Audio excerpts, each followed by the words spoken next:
What data do you have? Where is the data and who has access to that? You have to ask those 3 questions every single time. And when you start understanding what data you have, right, you start to realize you have a lot more data than you think, especially in today's cloud-based world. It used to be that all of our data was in a single perimeter. We had a kind of castle moat mindset, all our data was in central servers. So as long as you kept the bad guys out, then it wasn't so much of a problem. But as we've evolved into a situation where all of our data is in all these cloud-based services, and I'm not just talking about our production data in AWS or Azure or Google Cloud, right? But we communicate through Slack, right? We have productivity tools that we use to basically manage information back and forward, communication platforms for sending messages back and forward, right? And we're sharing sensitive data across all of those tools. And then every single new employee that comes on has to be onboarded to all those tools. And then when they leave, they have to be correspondingly offboarded to all those tools. And of course, there are tools that manage things like single sign-on.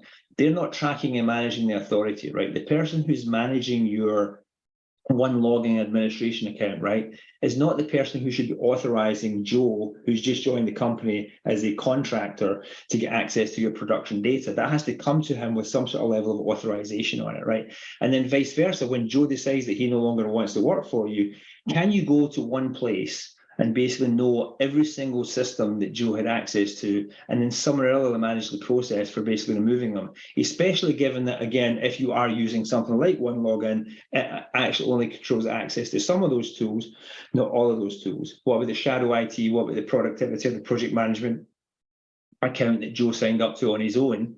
And how are you basically tracking that type of stuff? So now, I like to equate security being like a large colander, right? And every single hole in the colander is another potential security vulnerability. And there are multiple products and great solutions out there that will plug one or many of those holes.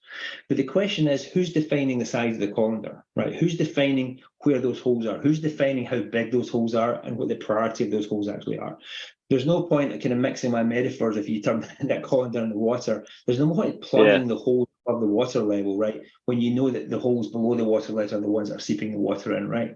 And so all of that is administration, right? All of that is not technology. And so you need organizations and you need CISOs that understand the operational impact of doing this across HR, across legal, across procurement, across marketing, across the organization, not just basically coming out of IT.